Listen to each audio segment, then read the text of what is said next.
Jahazi. Jahazi? Kwa hakika jahazi ameingia leo. Yuko wapi? Kwa Dorin. Ina wakati wa matambara ya kitajiri. Matambara ya kitajiri? Ndio. Hinda alijipata kwenye utajiri. Mwanangu mpendwa. Njoo nikukumbatie. Njoo. Chukua pesa zako na utuache. Ondoka sasa hivi. Nikasema Pasha amepelekwa ICU. Ati nini?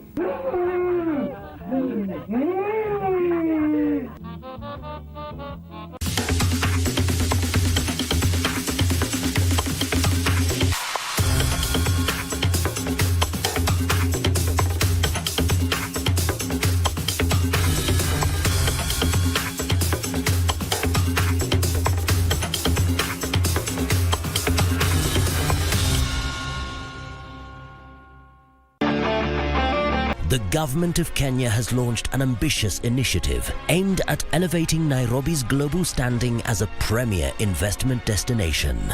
The time has come, over a century later, to write a new story of Kenya's historic progress on the tracks of railway connectivity. The Nairobi Railway City will occupy 438 acres of prime land and is meticulously divided into 6 distinct precincts. Transport systems in particular are the cornerstone of efficiency. Kenya Railways is wasting no time and has already commenced implementing the early works under the project.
Technology is upending our ways of life, from education to construction industry, and of course to news reading. AI is taking over. But what is the future of AI in the construction industry here in Kenya? Well, that's a topic that we are going to explore right here, right now, on this bulletin. Good evening and many thanks for joining us. You're watching us live from Broadcasting House. This is our national headquarters. My name is O'Brien Kimani. You're well on time for Prime Edition, and of course, starting right now, we're going to update you on the latest and the most important bulletin on this side of Sahara. Welcome to the bulletin, but before we go far, let's have a look at the highlights first.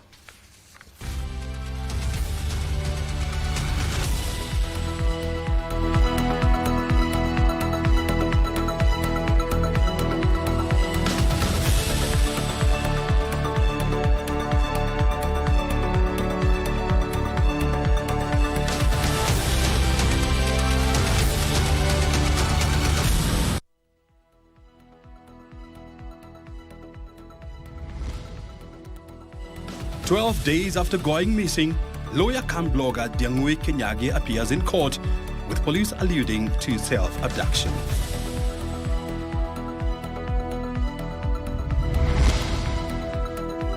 Angry mourners escorting the body of slain blogger Albert Ojwang stormed Mawego police station in Homabay, set part of it on fire.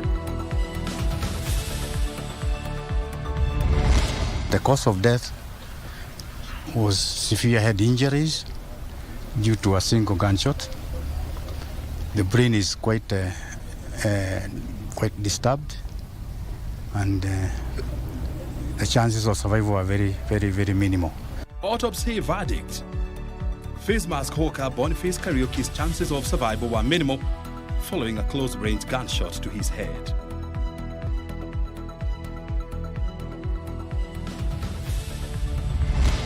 Tough as the choices are, difficult as the decisions are, I will make those decisions so that we can move the country forward.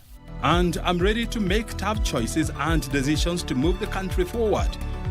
President Ruto tells Kenyans at a London diaspora town hall.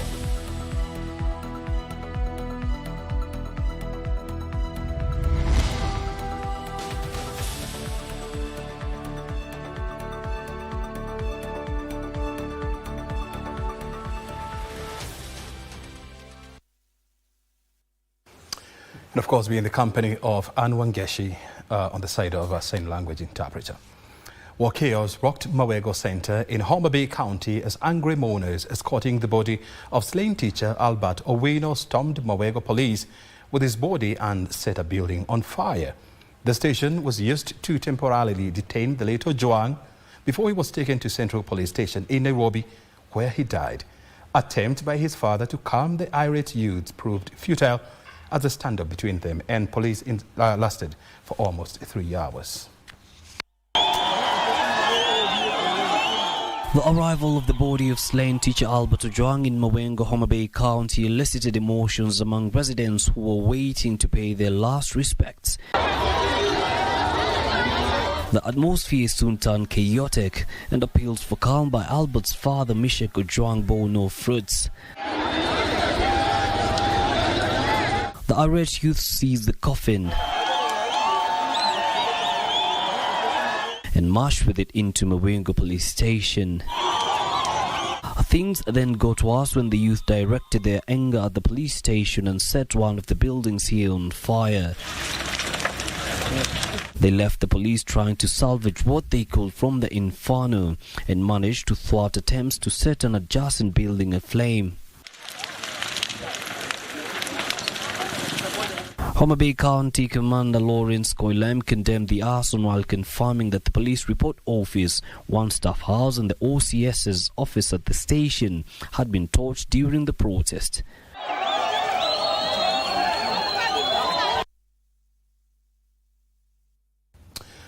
Lawyer cum blogger Diangui Kenyagia resurfaced in court on Thursday after missing for 11 days. Justice Chacha Mwita granted his family's request to bar his arrest or detention by Directorate of Criminal Investigations detectives. This is to allow his family time to find out what transpired while he was incommunicado and to seek medical attention. And as Ruth Wamboi reports, the petition will now be heard on 18th and 24th of this month when the Director of Criminal Investigations, Mohamed Amin, will be cross-examined on the matter. Ndiangui Kenyagia entered the Milimani courtroom at 11 a.m. for the hearing of his habeas corpus. It was an emotional moment for his mother Lilian Wanjiko after 12 agonizing days of his disappearance.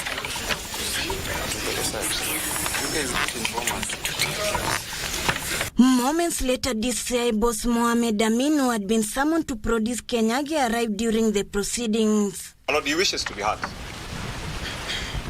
He wants to be heard. Today, my Lord, before you. Now that you've summoned him. Judge Chacha Mwita ordered Kenyagia to walk and stand in front of the court to confirm he was the subject of the proceedings. Correction of the... His family lawyer Kibe Mungai told the court that there had been a phone conversation between Wanjiko and Kenyagia the night before his court appearance. And I request this honorable court to grant the family and myself, we have all met in court when I was meeting him, to grant time for us to be able to talk to him, confidence and in privacy. The battery of lawyers led by senior counsel Mother Karua sought time for debriefing on what transpired during his disappearance. There are issues about the modus operandi because these cases are becoming so many. And directions of this court, after listening to the answers the DCI may give, may help. So that the question that should be of a primary concern at this point is him getting medical attention and social cycle support. The judge acknowledged that the family's request was reasonable and that Kinyagia's presence in court had fulfilled the primary goal of locating him. The families granted time to have the petitioner with them and taken to hospital for medical attention. This matter will be heard 18th of July and 24th. In the meantime, the police shall not arrest the second petitioner, Ndiangui Kianyaga, since he is now a petitioner in this matter and may be required to testify. Kinyagia, who went missing on 21st June, is said to have gone into hiding for fear of his life. Lawyer Wahome Thuku, also representing the family, had posted on his X and Facebook accounts Thursday morning that he had advised Kinyagia to present himself to the High Court in Milimani. So anyone alleging there about the issue of abduction, then any self-abduction, then you must tell us whether the DCI breaking the house were part of the self-abduction. With both Ndiangui Kinyagi and DCI Mohamed Amin arriving in court on Thursday from the Blues, the big question begs, was it a coincidence or an incident? Ruth Wamboi reporting from Milimani Law Court. Thank you, Ruth Wamboi, for that report. Post-mortem conducted at the Kenyatta National Hospital has confirmed the late Boniface Mwangi died from a severe head injury caused by a rubber bullet. Pathologist Peter Ndegwa, who announced the results, said 4 bullet fragments were found in his brain, adding that his survival chances were minimal due to excessive bleeding. These as the 2 police officers linked to the shooting remain in custody for 7 more days to allow investigations. After conducting a post-mortem on the body of Boniface Kariuki on Thursday, pathologists at the Kenyatta National Hospital concluded that the mask vendor died of gunshot injuries he sustained on his head during the June 17th protest in Nairobi. We have completed the operation and we have come up with a conclusion that the cause of death was severe head injuries due to a single gunshot. The brain is quite disturbed, and the chances of survival are very, very, very minimal. Pathologist Peter Ndegwa revealed that at least 4 rubber bullet fragments were found lodged deep in his brain tissues. The operation which had been done, I think, to remove the bullet particles, they did, but some of them there were still some particles in the brain. They are rubbery and blackish, and the brain is quite destroyed. File hiyo wakati ilikuwa inasoma kuhusu miscellaneous, na wakati wakili wetu alifika pale, ilibidi sasa tuwaambie jaji ya kwamba sasa kesi imebadilika, sasa si miscellaneous, si ile vita, sasa imekuwa mada. So tumeacha wakili wakifanya mabadiliko ya file, sasa kesi ibadilike sasa kuwa mada. Hapo ndipo tumefika. The Kariuki family announcing that his burial ceremony will be conducted on Friday next week in Kangema, Murang'a County. These are somber mood and Gulf Karirao village, with his family, friends and area leaders convened to mourn him. Ile tungetaka kuomba watusaidie sana kama familia. Juu pia hata hii hama tumekondeshwa tu, hatuna pesa yoyote ya kulipa, na tunaona hiyo muda kabla ufike bado tutakuwa tumetumia tu pesa nyingi. Tunaomba serikali bando na koti iweze kucompensate family. Saa ingine hiyo compensation haiwezi rudisha ile hali ya maisha ya yule mtoto, lakini itaweza kutibu ama kufanya familia ile shock imeenda through iweze saa ingine kuwasaidia kuweza kumove on katika hali ya maisha. Meanwhile, the court ordered the 2 police officers, Clinzy Masinde Barasa and Duncan Kiprono, linked to the shooting of the 22-year-old, to remain in custody for 7 more days as the Independent Policing Oversight Authority finalizes investigations into the incident. extending condolences and sympathies to the family of the deceased on behalf of the court and the judiciary. Presiding Magistrate Ben Ekubi assured the family that justice would be served. Give us Maena, Prime Edition. From Nairobi to London, where President William Ruto has maintained that he will not back down on the decisions his administration has made for the progress of the country. Speaking in London when he engaged Kenyans at the Presidential Diaspora Town Hall, President Ruto said he is ready to make tough choices and decisions to move the country forward, and that he will not listen to individuals who he says have criticized him on many of the decisions he has made in his first tenure. President William Ruto has maintained that the government's development track record is clear for all to see, questioning the intentions of those opposed to the bottom-up economic agenda. I did promise that I will lead from the front. I want to tell you, I will lead from the front. Yes. Because I have a job to do. I told you, it's not always that you get an opportunity to be president. And it is my responsibility to make a difference. Tough as the choices are, difficult as the decisions are, I will make those decisions so that we can move the country forward. The president maintaining that the tough decisions he has taken were necessary and long overdue. You know, many people tell me, oh, you know, you should not have made too many difficult decisions in your first term. You should have waited so that you can do them in your second term. My friends, if I can do it in 5 years, why do I need to wait for 10 years? These decisions we've always postponed. Somebody has to make these decisions. I have decided that I am the person to make these decisions for Kenya. It is easier to make the easy decisions, but it is harder to make the decisions that have an impact. President Ruto at the same time held Kenya's human capital, saying efforts to streamline the labor migration space has improved the employment environment for many Kenyans. In the last 2 years, ever since we streamlined that space, how many Kenyans have we placed there, Rosalie? 400,000 Kenyans. You know, when I say this, people cannot fathom. They can't believe it. But that's the reality. And the statistics are there.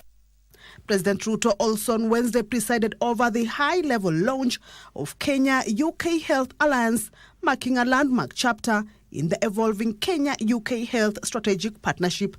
Kamchemenza for Prime Edition. And elsewhere, Deputy President Professor Kithure Kindiki is urging Kenyans to support the government's agenda of economic empowerment. Speaking in Taita Taveta County, Kindiki enumerated some of the projects that the government is undertaking in the region, including the last-mile electricity connectivity amounting to 767 million shillings. Kindiki says the government is also keen on expanding water projects in the county to deal with human-wildlife conflict, noting that each person and family affected will be fully compensated. Kindiki, who was accompanied by a host of leaders, urged locals to keep off leaders preaching divisive politics.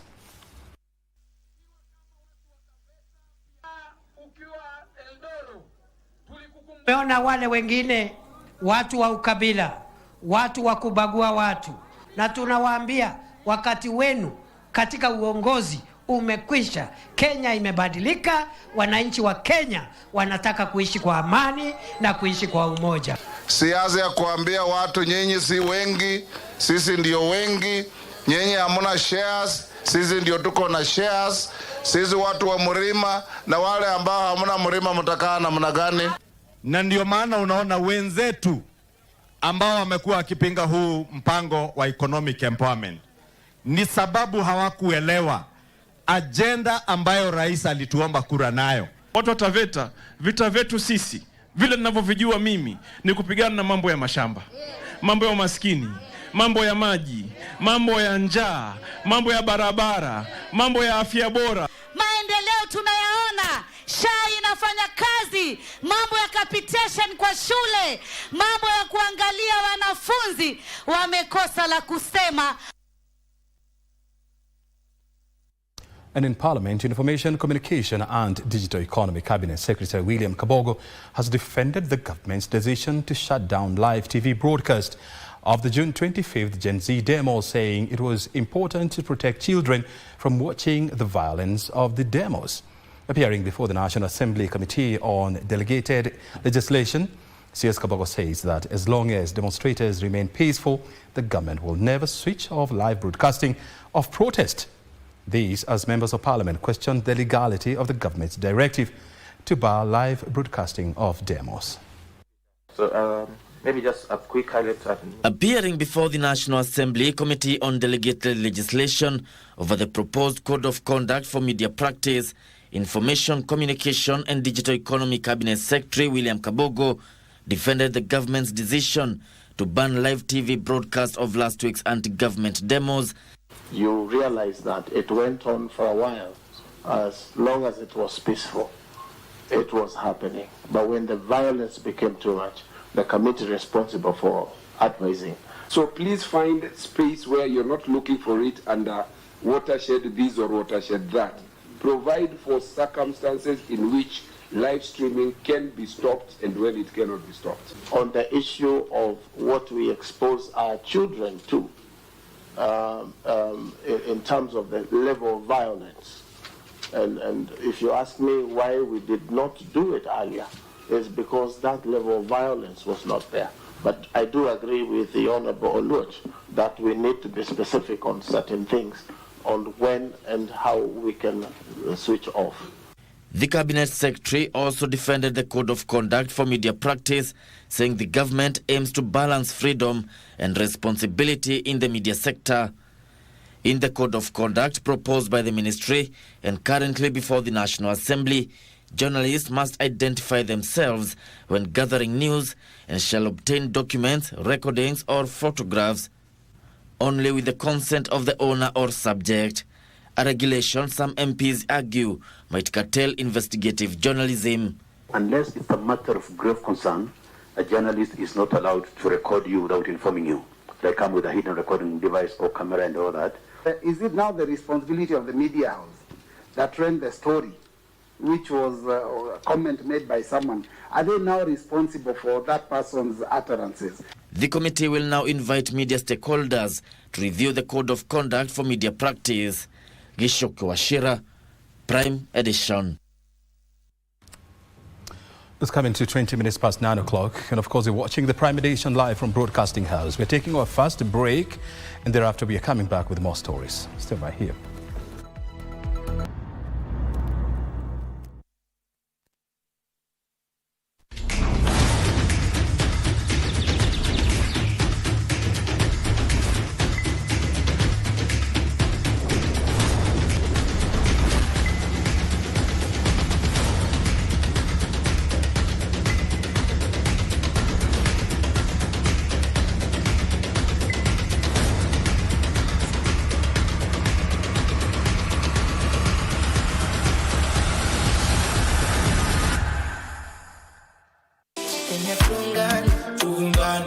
Wakenya tupendane, tupendane.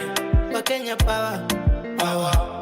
Wakenya viva, viva. Najua mishemishe zinatulemea, lakini tujicheki tusijepotea. Kenya is bigger than all of us. Masha inasonga bila reverse. Hivi kwa nini kila siku kupigana? Kenya kujenga kubomoa ni vijana. Tutumishi amani hata tukiandamana. Sio risasi na mawe kurushiana. Maisha yanatuhitaji sisi, familia zinatuhitaji sisi. Wakenya tuungane, tuungane.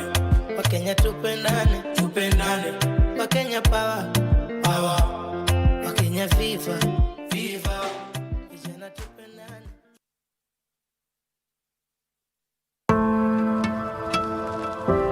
The Ministry Ministry of Health is conducting a typhoid and measles rubella vaccination campaign in all the 47 counties from 5th to 14th July 2025. The typhoid vaccine will be administered to children aged 9 months to 14 years. The measles rubella vaccine will be administered to children aged 9 months to 5 years. These vaccines are safe, effective, and available free of charge at all health facilities, schools, markets, and places of worship near you. Typhoid is a serious disease that spreads through contaminated food and water. Maintain safe water and sanitation even after receiving the typhoid vaccine. Measles is highly contagious. It can cause severe complications and even death. Vaccination against measles offers the best protection against the disease. Let's protect our children from typhoid and measles rubella. This message is brought to you by the Ministry of Health in collaboration with UNICEF and the World Health Organization.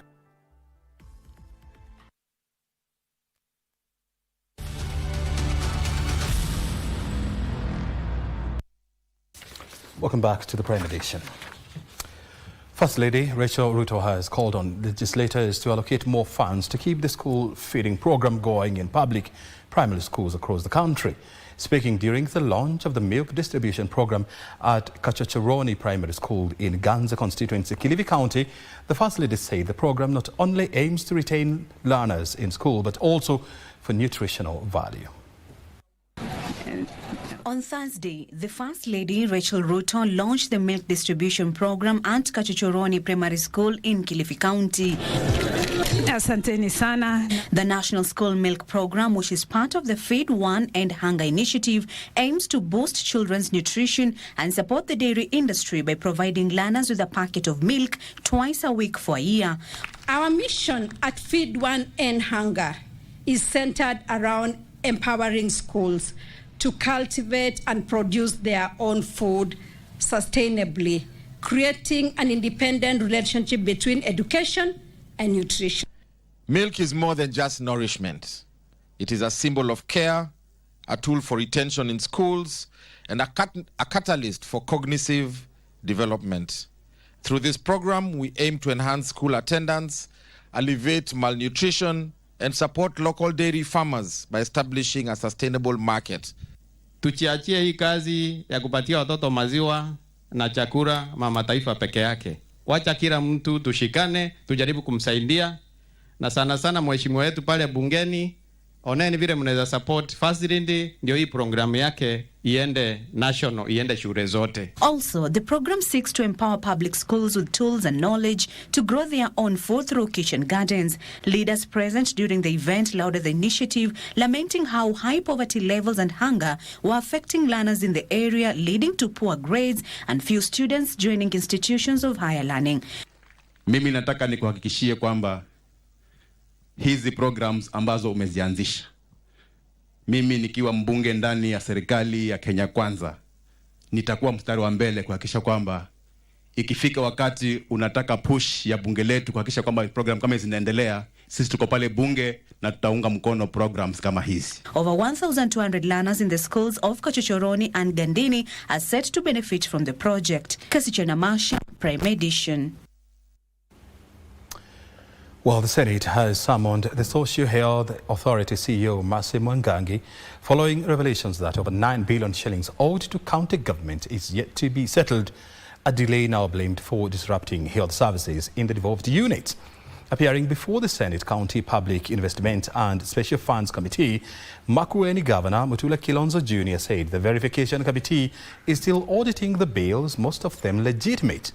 Senators now want SHA to submit a detailed status report, including clear payment plan and timelines for settling the deal. KEMSA was also similarly criticized for supply chain delays that continue to cripple service delivery in the county health facilities. Excuse that SHA has teething problems is a matter, I think, because this function is a county function. And this social health insurance is supposed to help the most vulnerable community.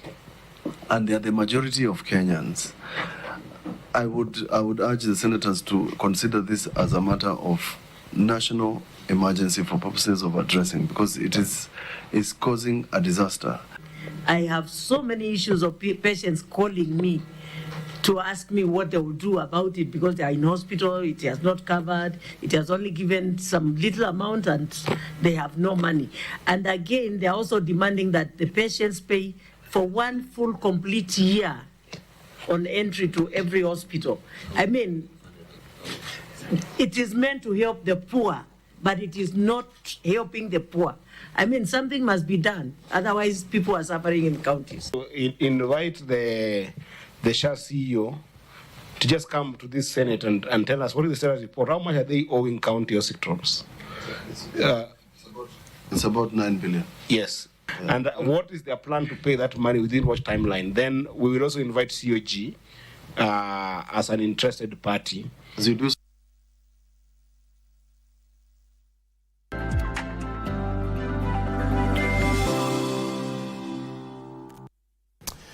Time now for the latest in the world of business, where Kenya is lining up major tax incentives in a bid to woo more global conglomerates to set up their African hubs in Nairobi International Financial Centre. These are seeing UK-based insurance giant Lloyd's of London pick Kenya as its African headquarters. President William Ruto says this move by the insurance giant reinforces Kenya's growing status as the hub of international capital, financial services and enterprise on the continent. Speaking in London during the signing ceremony between the Nairobi International Financial Centre Authority and Lloyd's of London, President William Ruto has underscored the importance of growing the country's financial sector through global partnerships. This partnership presents a timely opportunity to modernize Kenya's and Africa's reinsurance and specialty insurance sectors. It also provides a platform for skills development, knowledge transfer, and the cultivation of local talent in global financial services. The partnership agreement signed between the Nairobi International Financial Centre and Lloyd's is set to give Kenyan businesses access to specialized risk solutions, boosting economic resilience and unlocking new growth opportunities. And we're proud to extend our capabilities to the Kenyan market. It is truly an honor. From your thriving tech sector and to your impressive renewable energy commitments, there are unlimited opportunities for investment both within the NIFC and across the country. Lloyd's can match opportunity with confidence, and that is a winning formula for growth. We have recently passed a national tax policy, which is going to ensure certainty and predictability in the tax regime. And therefore, all those tax incentives that has made it possible for you to choose Nairobi and choose Kenya as gateway to Africa will not be changed haphazardly. Currently, Kenya has been looking to further grow its financial services sector through digitization in a bid to make investments in the country more robust and attractive for foreign investments. The government launched the Nairobi International Financial Centre, which is a flagship initiative under the economic pillar of Kenya's Vision 2030, to strengthen the country's global competitiveness by making it more attractive to invest and conduct financial services, transactions and related activities.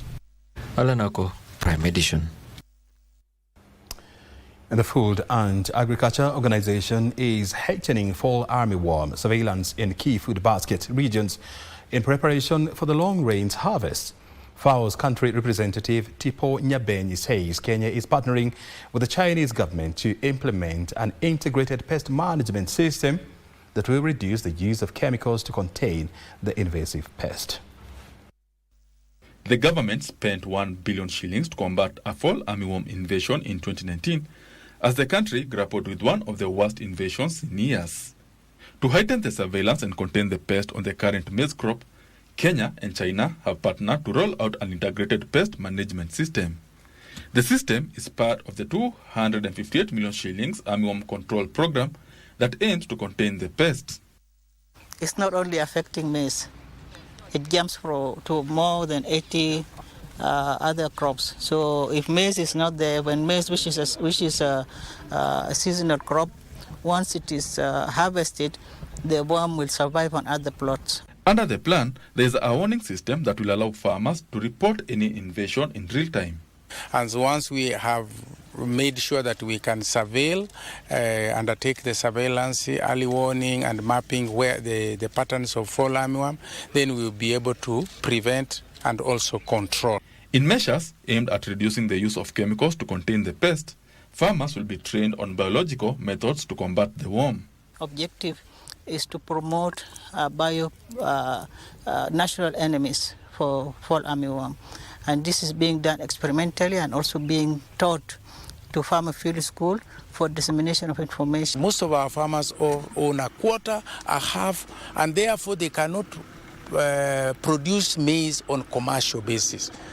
So we need technologies, solutions that will help them make a profit instead of doing it at a loss. The Kenyan and Chinese researchers will also share crucial information on fall armyworm containment measures to increase best pest management practices. Farming system, agricultural practice in China are similar with those in developing culture in Africa.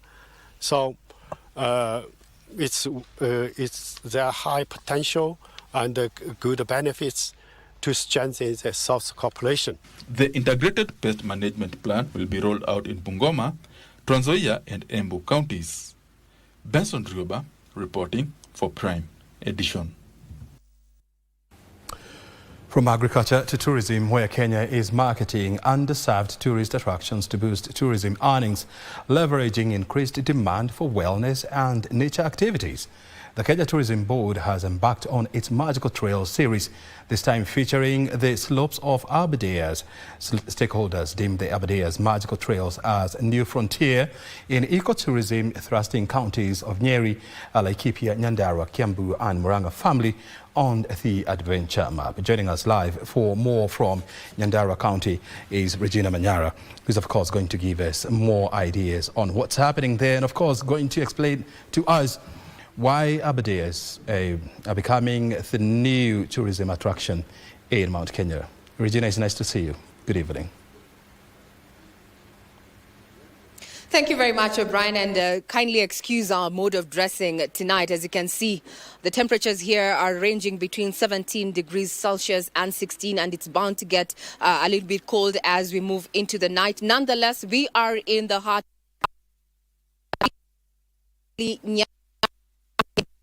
Thompson Falls Lodge, an establishment that has been open for the last 95 years. Now, this particular facility, being in this county, one of the main beneficiaries of the magical trail strategy that has been coined to ensure that Kenya deal not just during the high peaks marked by the wildebeest migration from Masai Mara, Serengeti into Kenya, but an all-round calendar for tourists, both international and domestic.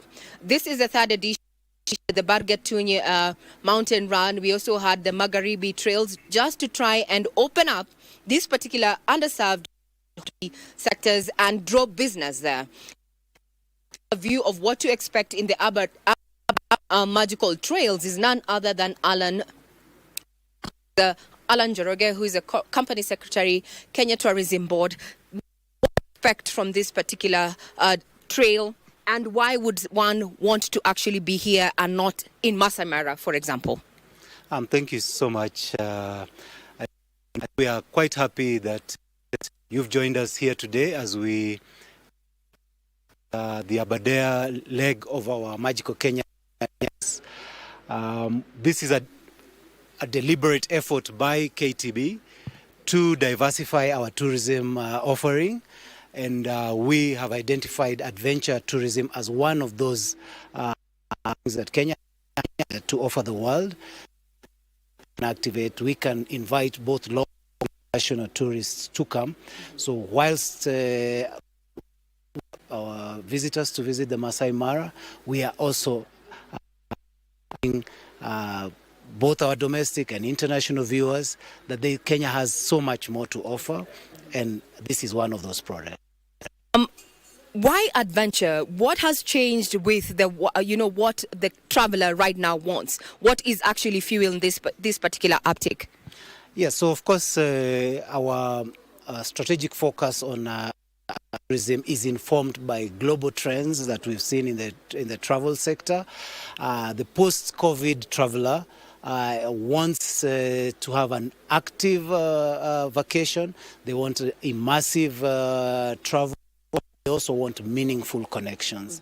So venture tourism, and especially the trails product, is able to answer all of this.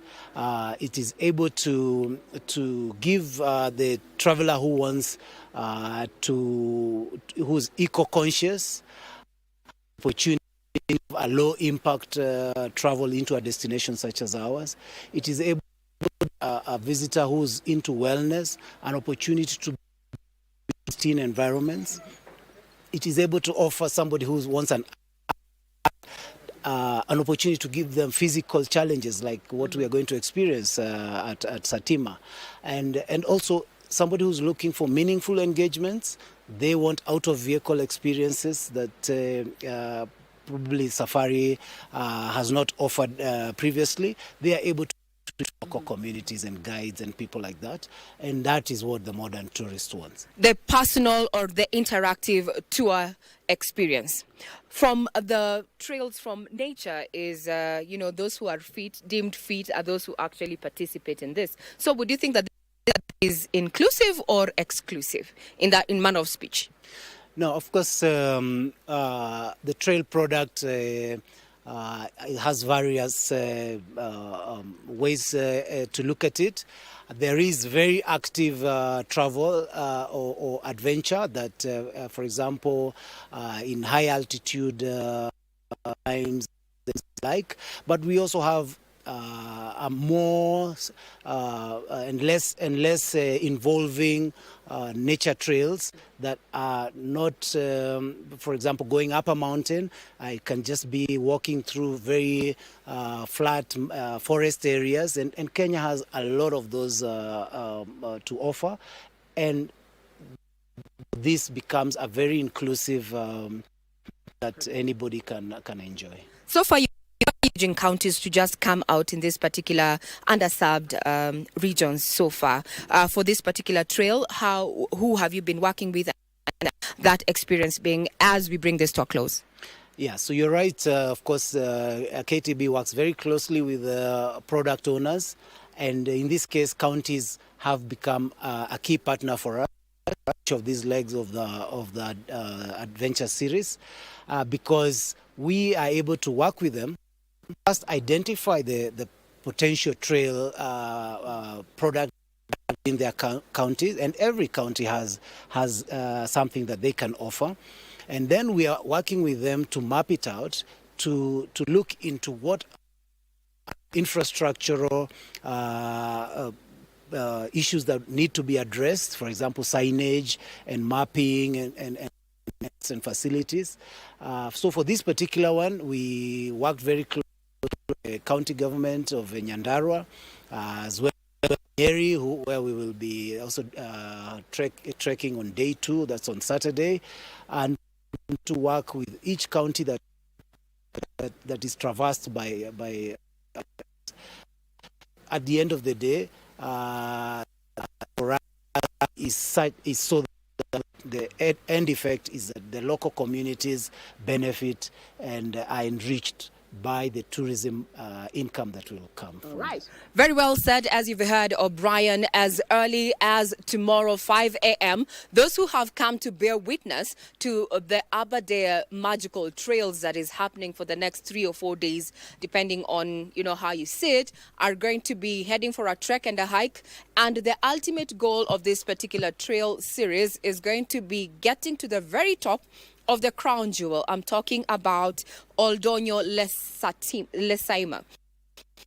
That is the highest point of the Aberdare there. Remember, the Aberdare cuts across as a point of, ecotourism, as well as being the source of water to a larger part of the county as a central, tabs on the development is open, so both local and national tourism on adventure tourism. Diversification is a strategy that the Kenya Tourism Board is embarking on, works towards attracting and tourists by the year 2030.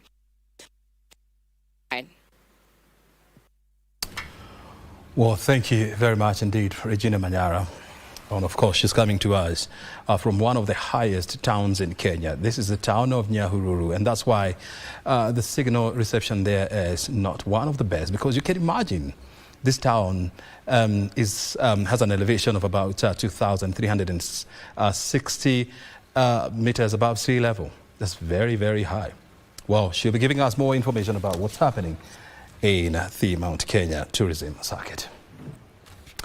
Well, let's move on. There is a need to enact public debt laws with clear definitions, borrowing limit, and roles for Parliament in order to resolve Kenya's debt crisis.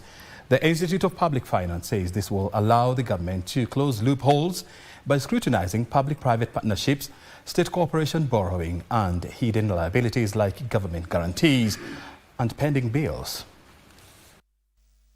Kenya's public debt has surged, now exceeding sustainable thresholds capped at 55% of GDP, crowding out fiscal space for essential services. This has seen lenders see Kenya as risky and demand higher interest rates, making future borrowing more expensive and creating a cycle of debt. To address this, the Institute of Public Finance is calling upon the government to introduce specific timelines in law in order to improve consistency and times of debt repayments.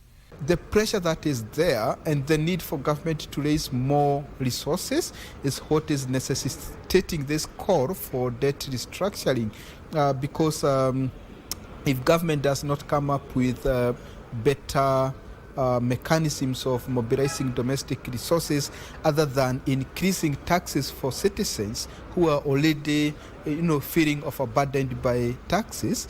The think tank is also proposing a review and reduction of spending caps across government ministries, especially on non-essential items like travel, hospitality, publicity, and stalled infrastructure projects to reduce the need for further borrowing, enhancing fiscal discipline. Let's see government minimize the wastage that we have seen over time.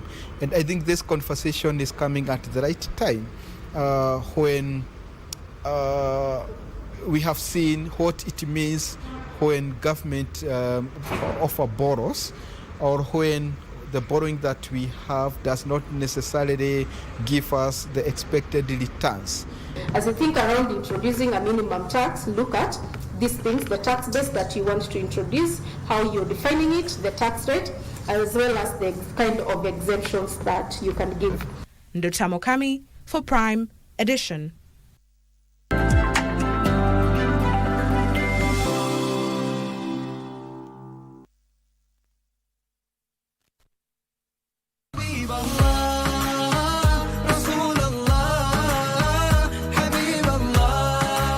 Kwa nini familia inapewa uzito mkubwa katika Uislamu? Katika mafundisho ya Kiislamu, familia ni zawadi kutoka kwa Mwenyezi Mungu, akitueleza kuhusiana na umuhimu wa kuhifadhiana siri. Ima yamefanyika mchana au usiku, yaliyozungumzwa mchana au usiku, lakini yakawa yamekusudiwa kuwa ni siri.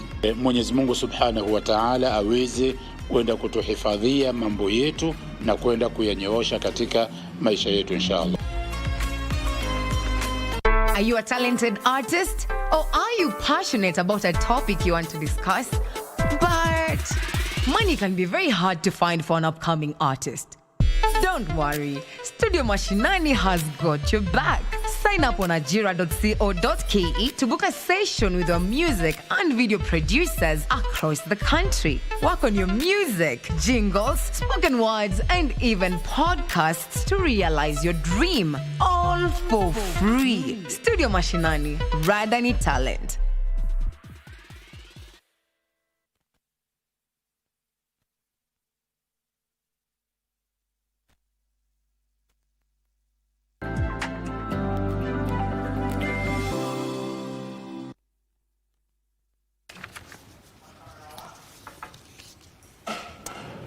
Well, I told you that tonight we're discussing the artificial intelligence in the construction industry. And I was telling you that, the widespread use of this technology is expected to gain pace as we move forward.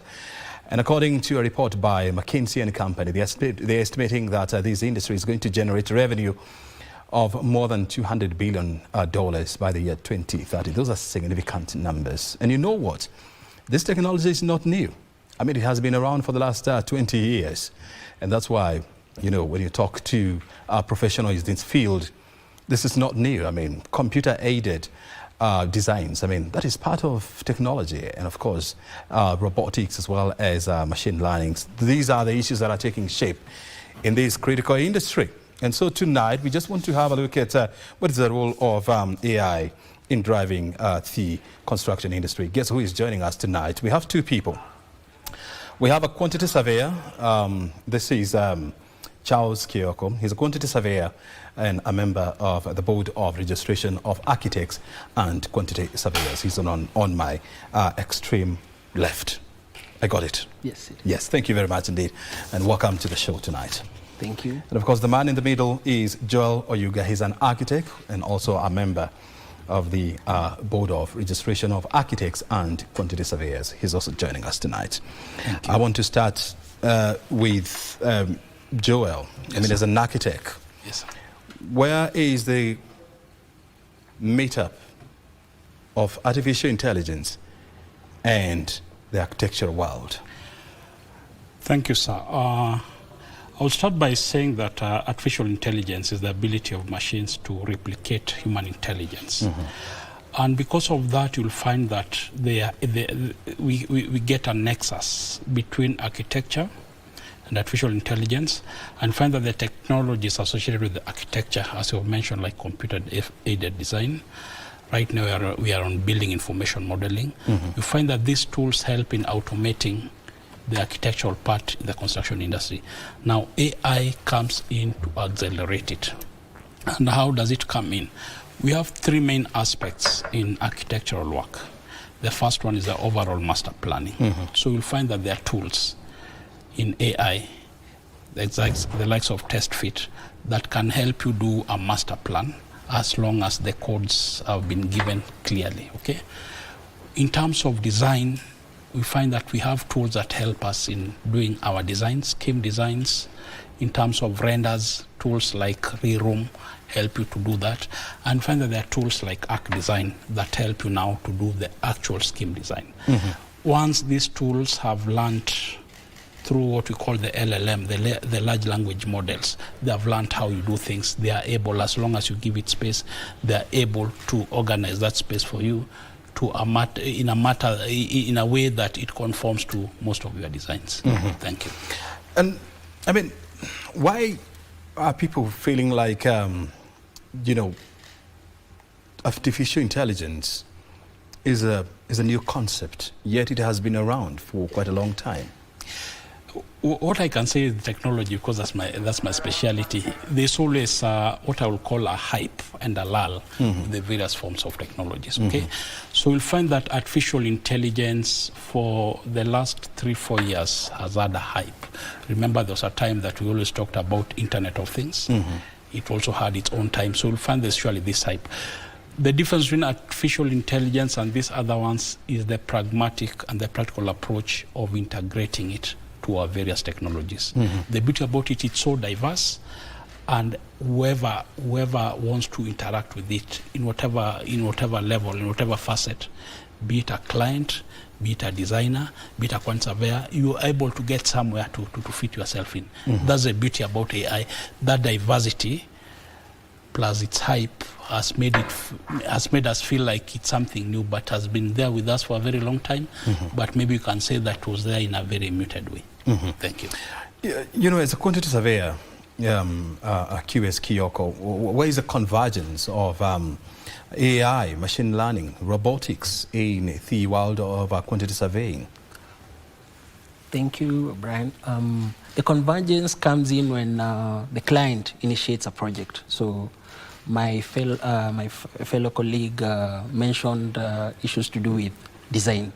Now, when the client approaches the architect, one of the first requirements is usually a requirement to know how much. In fact, every client, the first thing they'll ask you, how much will it cost? How long will it take?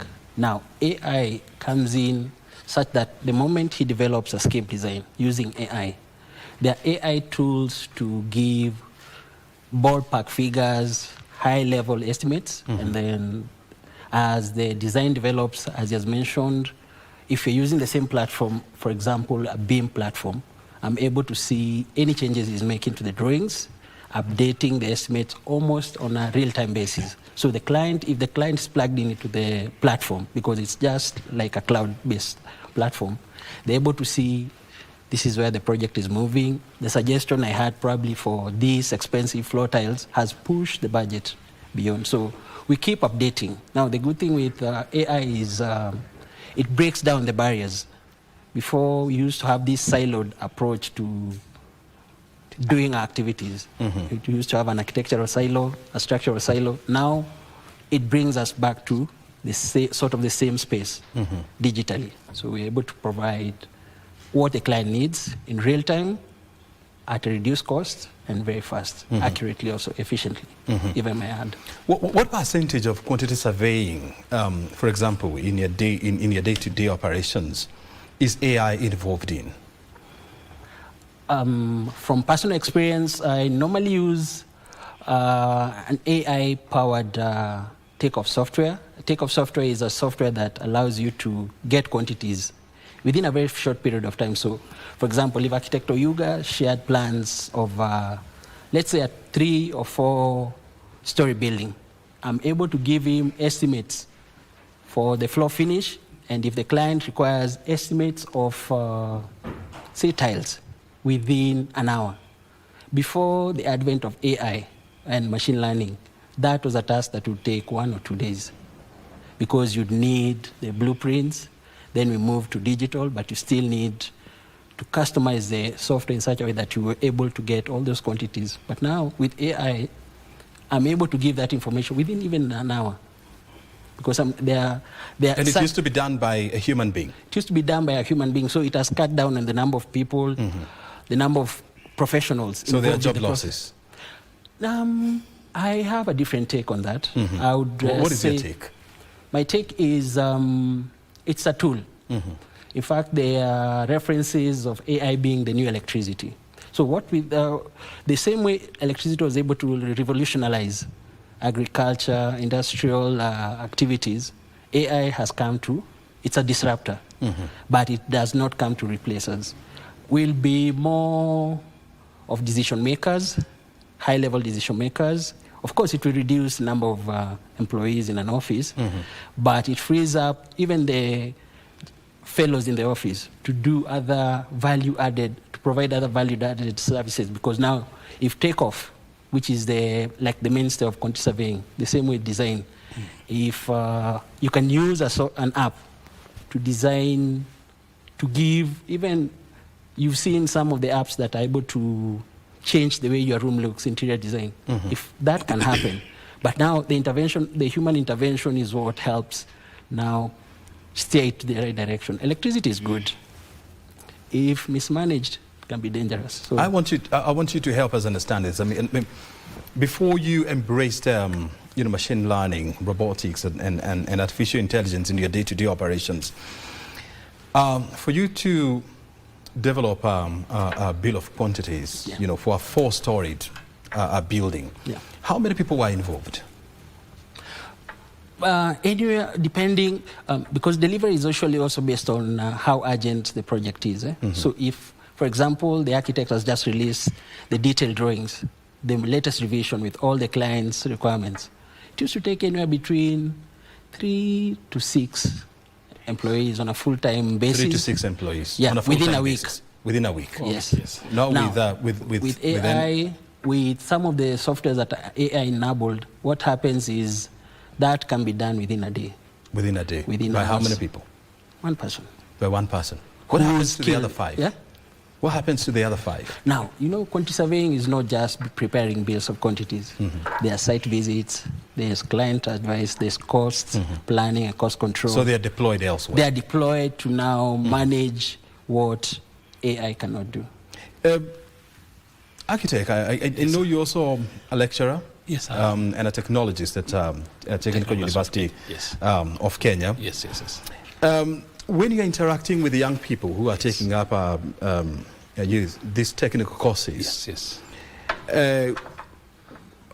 What is their attitude towards technologies like artificial intelligence, machine learning, robotics? In fact, I can mention that early last year we did some research on the level of adoption of AI tools, especially within the diploma students within the country. And what was coming up was that for the normal AI tools like the chatbots, ChatGPT, Grok, those tools, they were being easily adopted because the students could see the correlation between using this tool and helping me do these assignments and what have you. And that was very important for them on theoretical units. But when it came to practical units like what we call studios in architectural design and education, you'll find that the students still have not gotten the correlation of these tools and the ability to improve their studio work. So I would say it's a new idea to them. For the few who have started adopting them, they're really appreciating it. But what I can say, we are on the early stage. The beauty about it, and that's what I always look at, is that if you are able to train such a big group of young students, in the next 5-10 years, they're the ones who will be where we are. So if you are able to have that critical mass of students who have a softer approach towards AI and they're able to adopt them, you'll find that it becomes very easy for them to integrate them within their work. I want to hear this. I mean, as a researcher, as a technologist, as an architect, yes. You are in an industry whereby you have less than 3,000 registered professionals. That's right. How many of these have embraced the concept of artificial intelligence and machine learning and so forth? What I can say from my experience is that the level of adoption is low. That's where the board What percentage? I can comfortably say less than 10%. Less than 10%? Less than 10% of professionals actively use the AI tools that are related to their specialities. Okay? Why this such a small population? One, as my colleague has said, AI is a hidden gem. Okay, most of us have not yet embraced it. Okay, and that's where the board comes in, because they have noticed that gap, and we are trying to build capacity. So one of the things that the board Borax is doing is try to build capacity amongst architects and amongst quantity surveyors to embrace AI. And once you're able to embrace it and have a critical mass, then we'll be somewhere. So as we speak right now, the adoption is low, but from my experience, even with the seminars we had recently, there's a lot of curiosity. I think when you are able to practically demonstrate how these tools are used, now there's that curiosity amongst our peers, and they're interested to see how do we use these tools to enhance our practice in our offices. Could also has anything to do with the reality that majority of the certified professionals in your industry are well above the age of 40? I would say, yeah, that's one of the reasons, and you'll find that the level of adaptability, especially for us professionals who are above 40, is normally difficult, okay? Very well. But for me, that's not a problem, because over time, you find that we're having the young ones who are coming out from our universities, our institutions. Within the next 5-10 years, they'll be in our positions. So you'll find that as much as it might be an issue right now, but over time you'll find that with that leverage, the level of adoption of these AI tools will be able to. And what surely happens that once they are there and we have a critical mass within these offices, they're able even to encourage the elder professionals to use those tools. QS Kioko, I mean, you're also in an industry highly specialized, I mean, yes, with less than 2,000 certified professionals? Yes, indeed. Is that the number? Yes. How many of these professionals have embraced new technology in their quantitative surveying? I would like to give an optimistic 20 to 25%. 20 to 25%. Because majority still we normally use Excel to do most of the calculations, preparing the BQs. They're usually prepared in Excel. But how some of the AI-driven quantity surveying softwares have been able to now merge that with what they provide is that the softwares are able to link. You can actually export the same way you can export drawings from one application to the other. You can also export from the quantity surveying softwares for takeoff or for estimation directly to Excel, which is usually the final now product that now used to print the BQ. What do we need to do as a country to move this number from 25 to 50%, for example, in the next 3 years? I would like to be one of the advantages or the fact that there is now a national artificial intelligence strategy that the government has developed for 2025 to 2030. We have some of our professionals involved in formulating that strategy, and the built-in industry has representation so that there is a bridge on how to regulate AI, how to encourage skills development, and also investment, because some of the softwares are very expensive. The ones that are AI-enabled, some of them, the costs are upwards of $500,000. $500,000 shillings. Some of them, depending on the number of users in the office, can cost up to $5 million. Architect, when you're talking to your colleagues, yes, what do you tell them? What are they missing by not embracing technology in their architect business? Yeah, one thing I will say is that they miss the new edge in terms of technology. What is the new thing that is being done with AI in the architectural realm? Most of us miss that, okay? Simply because we are still using those older technologies. But as my colleague has mentioned, one of the issues is surely the affordability of these tools.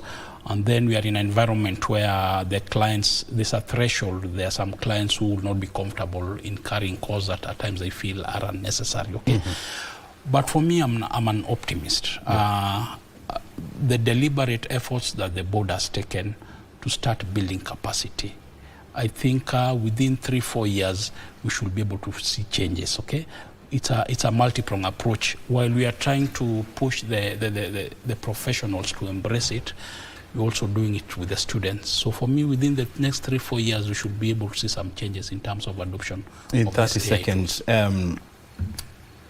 what is your message to the architects who are watching you tonight? Thank you. For me, it's very simple. AI is here to stay. And as architects, if we don't embrace it, it will just throw us out. So we just need to embrace it. We need to be to adopt it and to be able to use it in our day-to-day workings in the architectural field. Thank you. QS Kioko. My message to fellow quantity surveyors and even other professionals in the same industry is, let's embrace AI.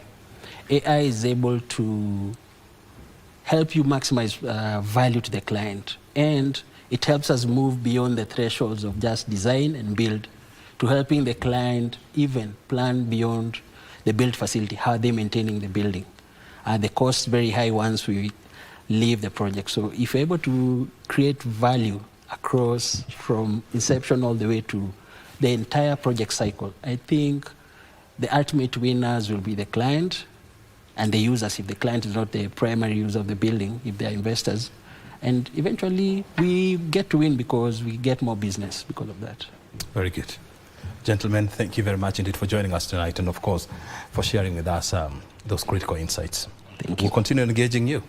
You're Thank you welcome. very much indeed. Thank you for inviting us. We've been talking to quantity surveyor Charles Kioko. He's a member of the Board of Registration of Architects and Quantity Surveyors, as well as Joel Oyuga. He's an architect, a technologist, as well as a lecturer at the Technical University of Kenya. And he's also a member of the Board of Registration of Architects and Quantity Surveyors, joining us tonight so that they can help us how to understand where are we in terms of embracing artificial intelligence, machine learning, as well as robotics in the construction industry.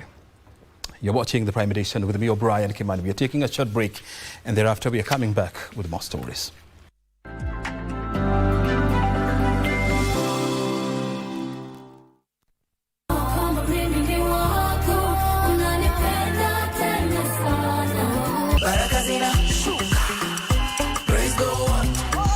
So with us, he's a man of God, but before all this, you know, he was behind bars for 12 years. The age of 13, mimi nilikuwa responsible kulisha familia yangu. Nikajipata, of course, waseo kwa na ma guns nini, so nikaanza tu kuwafuata. Makarao kwa side moja, sisi tuko side moja, exchange inafanyika. So unajua nikitoka hapa, either mtoto anaweza nigonga, either mtu wako ama karao. So walipoona karao alichukua kaitupa. Tukiwa tunapita hivi na makarao tukienda, dogi ndio inakuja na money belt. Alafu inakuja inaonyesha nani ametupa. There's a God who restores, you know. 12 years now serving the Lord with this powerful testimony.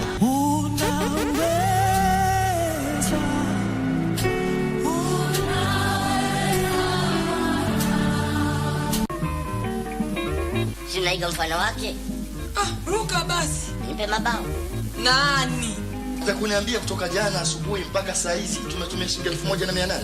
Ukisikia wale wana magumu wa kwanza ni wewe. Hapana. Sasa 1800 nitoe wapi? Mimi mwenyewe sijimudu. Ndio mwingine nituwekelee mzigo. Habari ya kuniambia ati sijui wapata mshahara, sijui walimu, sijui una kazi kubwa, uwe na kazi ndogo, sio shida yangu. Angalia chini. Ngoja. Sio unajifanya mjanja sana. Nikitecha nini? Akikuletea shida saa nyingine kararua. Takaumiza bure aka. Yarukia uza. Wewe naye unaona kuna kizaazaa hapa auza mtoto. Auza mtoto wake. Kumbe ni wewe ndio mwenye kumshauri mambo ya harusi ya?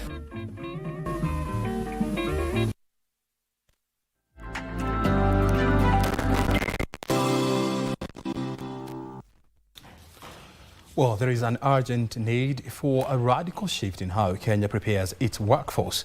While the country produces about 2 million graduates annually, only about 800,000 are absorbed into the job market. This is according to the 2015 HR Smart Lab report by Brighter Monday Kenya, which points to a growing skills mismatch that risks undermining the country's ability to harness its youthful population for long-term economic growth. Kenya's labour force is rapidly expanding, with millions of new job seekers entering the market each year, where majority are aged between 20 and 29 years. Yet opportunities remain limited. So sectors like sales, administration, procurement and accounting continue to dominate demand, offering minimal absorption compared to the graduate output. It's no longer just preparing to be an accountant. It's no longer just preparing to be a project manager. You need to be able to provide a lot more outside of the repetitive, mundane parts of the job to actually add value to the organization.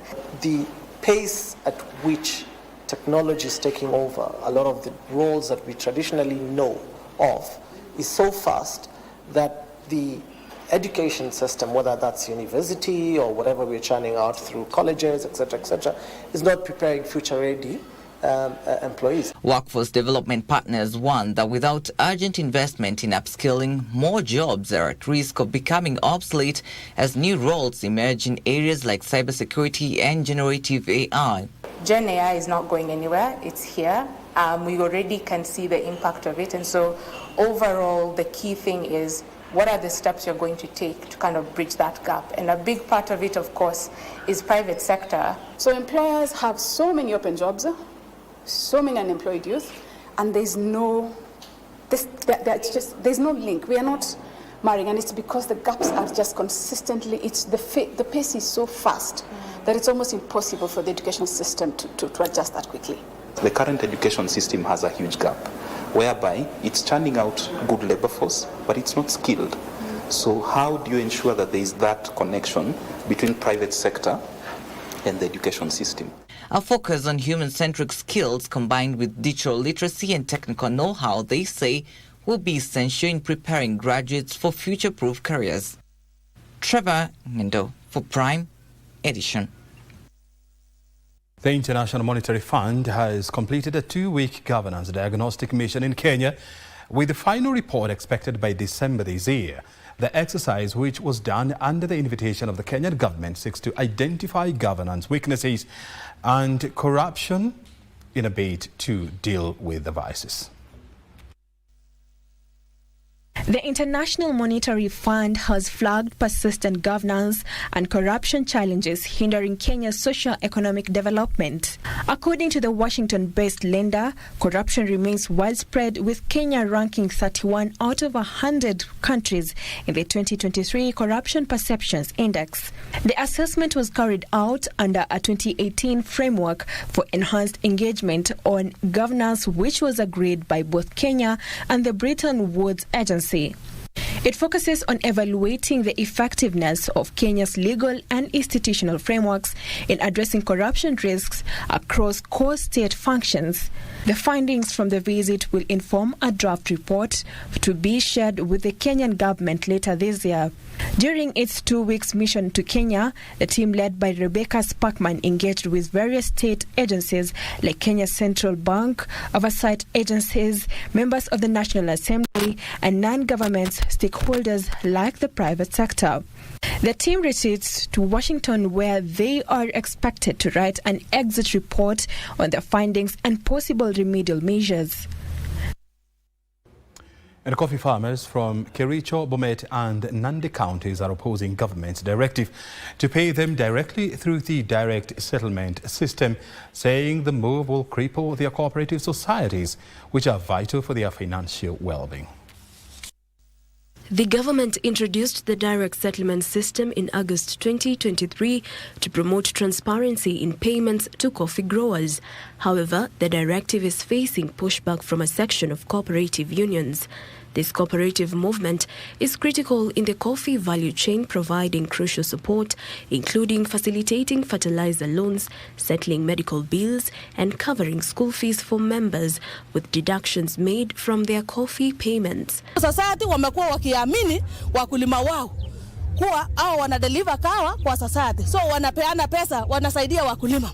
Society pia imekuwa ikilipia wakulima share, wamekuwa pia wakilipia pesa karo za shule kupitia kilo za kawa zao. So sasa DSS wakilipa mkulima direct, hawatakata hiyo pesa kulipia hiyo shule na hata pia share. Farmers like Antuwei of Kimologit Farmers Cooperative Society, along with Joel Terer and Emmanuel Tarus, warned that direct payments will make it impossible for societies to recover these funds, leading to their collapse and leaving farmers with essential financial assistance. Watu wa DSS, tafadhali enda kando kwanza, alafu watoto wetu wanachungwa na board members na committee ya society. So tunakuja hapa kukemea hiyo maneno kabisa. Tungependa kuambia DSS, msikuje kushughulikia yale pesa ambayo imekuwa ready than even wakulima ambao wako mashinani.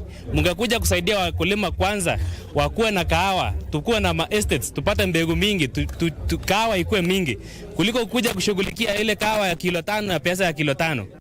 Farmers argue that the government should instead prioritize pressing issues like fertilizer and seed shortages, rather than disrupting the established payment system that has been in place since 2003, with the recent modification in November 2024 to bypass cooperatives.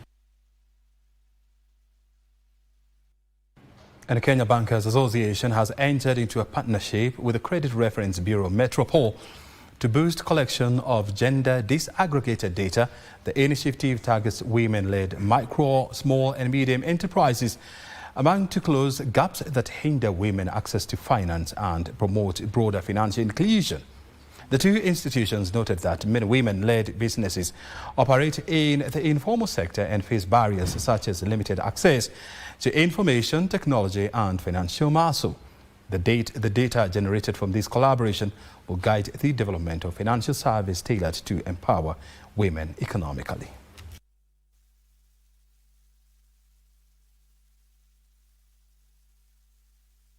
I think in the history of this country, we have been very patriarchal. Ownership of title, which have been predominantly used as collateral, are held by men. So women have, over time, been slightly disadvantaged by not owning the necessary assets that are used as collateral. But they have one big advantage. They have the soft collateral. They are very good payers. They have a very good attitude towards credit. They are very prudent in the way they run business.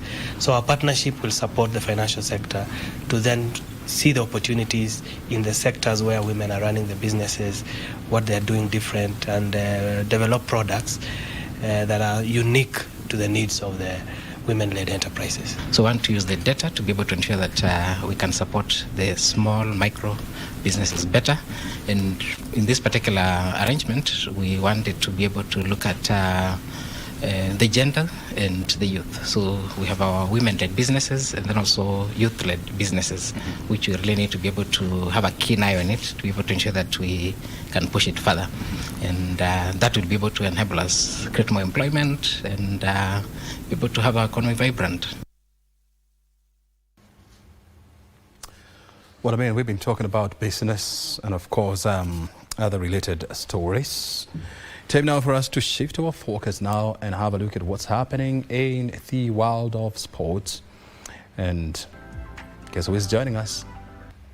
That is none other than our sports anchor, Michael Okumu.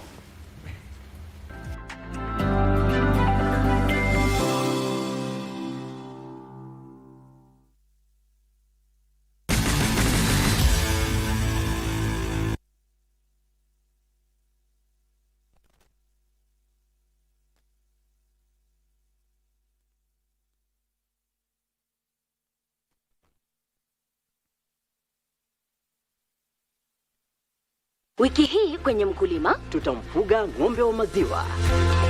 Tumkame. Mayouth wote tungewahimiza wasifikirie ati ukulima ni kitu chafu, wajue ukulima ina faida, na hiyo ndio kazi tunafanya, na watoto wetu tumewasomesha mpaka university na hii kilimo yetu biashara.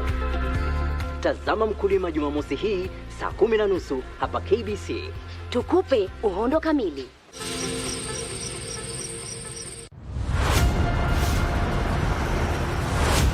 Women's Africa Cup of Nations, Morocco. Feel the pulse of a continent, where Africa's fiercest women warriors clash for glory in the Women's Africa Cup of Nations 2024. Africa's top teams, one crown. Morocco hosts once more, ready to etch new legends into history. Rising stars, one stage to shine. And it is the Cup of Queens. They have been waiting for this moment. Here's a chance for a second. South Africa lead by 2-0 in this final, and he'll never higher. This is more than football, it's African excellence. It's women's power. Don't miss WAFCON 2024, live from Morocco.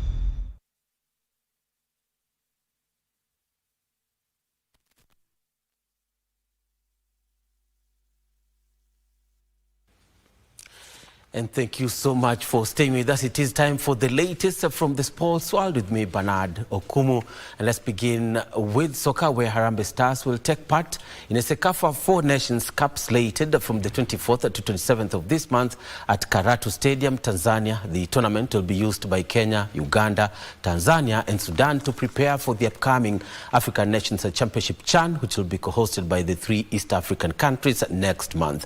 Now, Harambee Stars will face Tanzania, while Uganda will play Sudan to determine who progresses to the finals.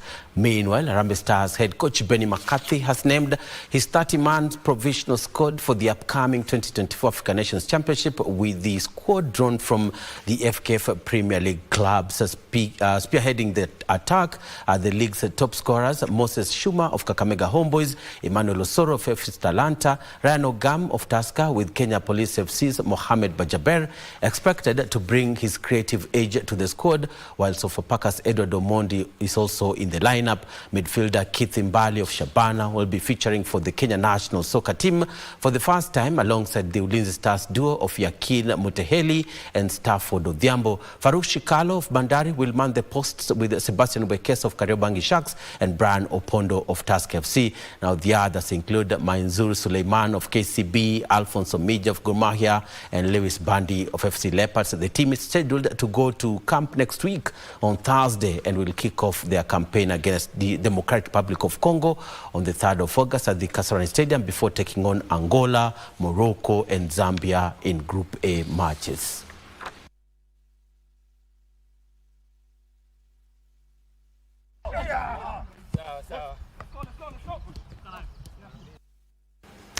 Elsewhere, Team New Dawn in the National Olympic Committee of Kenya elections, led by outgoing First Vice President Shadrack Maluki, has agreed to withdraw a court case they had filed in Eldoret that had stopped the NOC elections from being conducted on the 19th of last month. Addressing the media on Thursday, the team, through their lawyers, said they are ready for the elections as soon as possible to pave way for the new office following the expiry of the current office mandate on the 30th of April this year to allow for a seamless preparation of national teams for international assignments. The committee, which is mandated to look into the sports, today, after summoning us, they have directed that we all go to elections as directed by our constitution and governed by the IOC constitution. And it is very clear that in today's directive, they stated clearly that federations have heads, and those heads are presidents. And we all know even every home has a head, and that head is respected.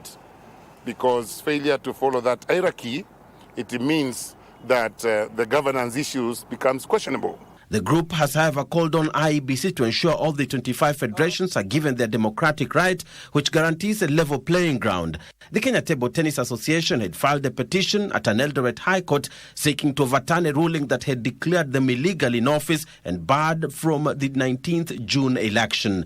Their statement came barely hours after the National Assembly Sports Committee, led by Webuye West Member of Parliament Dan Wanyama, ordered the two factions in the NOC elections to withdraw the court cases and conduct elections within 14 days. And you people, when you live here, anybody that the registrar has says his or the federation is eligible to vote, please go and incorporate them. That it came and it gave us more of challenges, because when it went to court, so it became very difficult for us.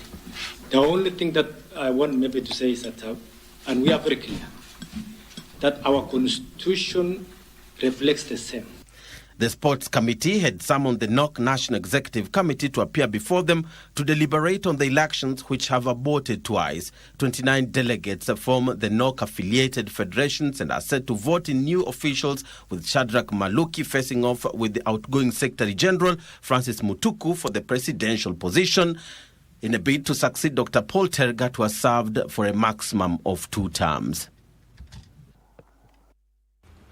And to athletics now, where the fastest female athlete in the mile, Faith Kipyegon, will be running her first race of the year in the 50th edition of the Wonder Diamond League in Eugene, Oregon this Saturday, after attempting to run under 4 minutes in the Nike Breaking 4 project in Paris a week ago. Now, the 3-time 1500 meters Olympic champion will be among 16 other champions and world record holders in the meet, tipped as the best one-day athletics competition of the year. She'll go up against Olympic medalist Jessica Hall, Georgia Bell and Ethiopia's Diribe Welteji.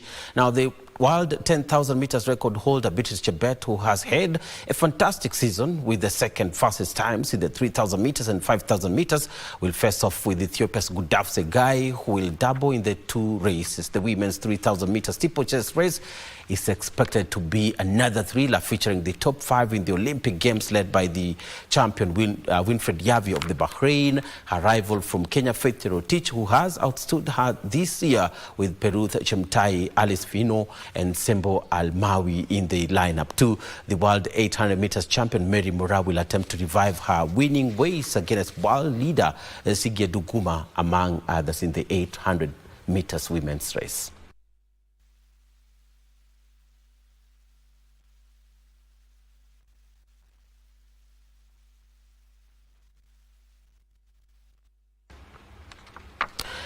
Meanwhile, over 1,200 players are expected to grace the second edition of the Esports Championship scheduled on the 2nd and 3rd of August. Parklands here in Nairobi. The winner of the tourney will walk away with a total of 2 million shillings in prize money. For this and other stories in our wrap-up next. This year's tournament will feature competitive gameplay across EA Sports, FC25, Call of Duty and Mortal Kombat. Last year's winner Michael Ngwai faces an uphill task of defending his title and will come up against formidable opposition from, among others, Makwer Matur, who finished second during the first edition, and Harry Thuku. The overall winner will walk away with 500,000 shillings, with the first and second runners-up pocketing 250,000 and 150,000 shillings respectively. Elsewhere, all is set ahead of the Mr. and Miss Greater Western Bodybuilding Championships slated for Saturday, 5th of July at Fitness Summit Gym Hall in Kisumu. The championship, that's set to attract over 120 bodybuilders, will consist of 4 categories, mainly bodybuilding, bikini, physique and wellness. The winners will be awarded cash prizes. The bodybuilding winner will walk away with 50,000 Kenya shillings, while the male physique and bikini top finishers will receive 20,000 shillings and 15,000 shillings respectively. The wellness category victor will receive 15,000 shillings. Finally, the professional golfers of Kenya Equator Tour teed off today at Ruiru Sports Club with more than 50 golfers taking part. The field includes Mutahi Kibugu, Mohit Medirata, Samuel Njoroge and Matthew Wahome, whose participation in the event has been boosted by Safaricom's 4 million shilling sponsorship. The 8-month tour will be held across 12 courses, culminating in a grand finale scheduled for 5th and 8th of February 2026 at Muthaiga Golf Club. Meanwhile, across the borders, 5-time Ballon d'Or winner Cristiano Ronaldo has sent his condolences to the family, wife and children of Liverpool star Diogo Jota, who died in a car crash today. The 28-year-old Portuguese winger was involved in the accident in Zamora, Spain. The Liverpool star was in the car with his brother Andre Silva when the vehicle went off the road and caught fire. His brother also died in the crash. Jota played on the left wing for Liverpool after joining from Wolves in 2020 for a fee of £41 million. He had gotten married 10 days ago to his partner Ruth Cardoso, and the couple was blessed with 3 children.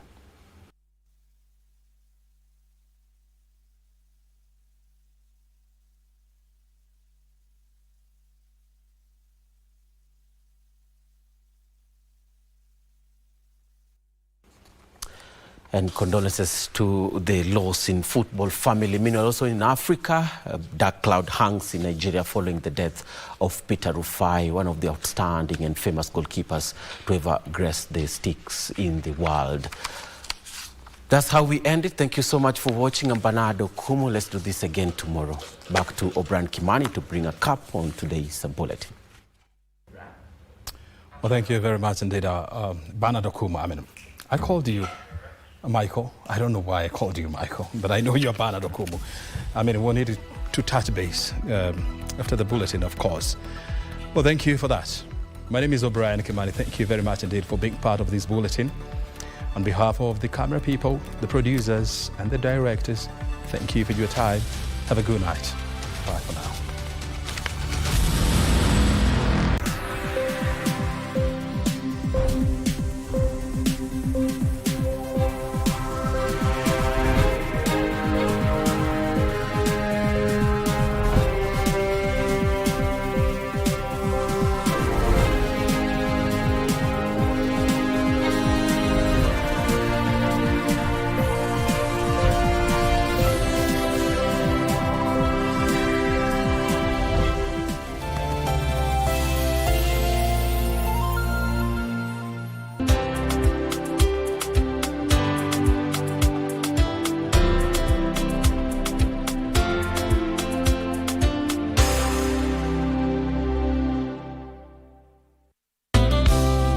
Tuzungumze kwa hekima na heshima, tutulize nafsi, tupeane busara, tuwe na mazungumzo ya kujenga, tuelewane mimi na wewe, tusipoziba ufa tutajenga ukuta.